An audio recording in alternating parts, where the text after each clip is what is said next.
just going to go live because I've tried to record this like 6 times and everything keeps going wrong. But anyway, I just wanted to share this. I'm going to be doing my little advent calendar thing differently this year. I'm calling it my reverse advent calendar.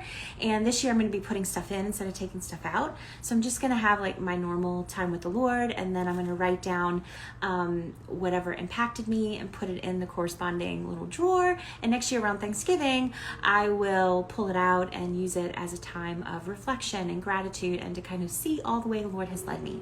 And you might be thinking, that's awesome, Tina, but why are you telling us?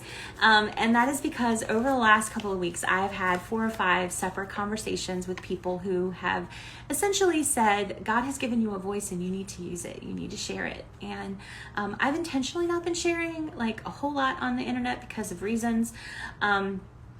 But this is kind of me, you know, sort of like amening that and agreeing and walking in that. So anyway, the first one is Daniel 9:19. And just for a little bit of context, I read this in a devotion. It was kind of pulled out, just the verse. So this was kind of my first reading of it was taken out of context. But anyway, Daniel 9:19. O Lord, pay attention and act. Delay not for your own sake and your people called by your name. And I remember my first reaction to this, like I immediately burst into tears. The desperation of the prayer kind of resonated with me, you know, and I think for me, it was kind of a reminder of like that I need to ask, you know, instead of just struggling in my stuff, that I can ask, that I should ask. And the other thing that kind of hit me was just how bold and confident it was. And I should also ask boldly and confidently because God is faithful and he is good and he is mighty and he is all the things, right? So that was my first kind of impression. And then of course I had to dig into it. So I went to Daniel, and if you look, like the 18 verses before this one is all what you would expect from a prophet. It's all Daniel kind of like extolling God and lamenting and repenting for himself and for the people and kind of stating his case before God. But I also was just kind of struck by how the fact that what I just read, O Lord, pay attention and act, delay not for your own sake and your people called by your name. That is a complete prayer. You know, it is complete and concise. And like, we're not all psalmists and prophets, you know, like we don't need to spend an hour at the altar crying or in our prayer closet to get God to hear and to get God to act, right?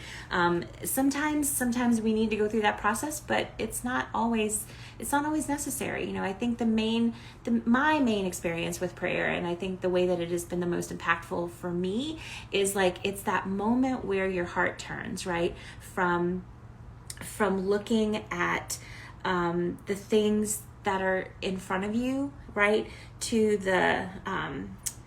from your need to your source, you know, from the things that seem impossible to the God of the impossible, from the things that are hard to the waymaker, from the things that hurt to our healer, right? It's that moment of like turning your heart, and you don't need, you know, like 18 verses of beautifully worded remembrance or reminders to God of who he is and what your need is, right? God knows all of that already.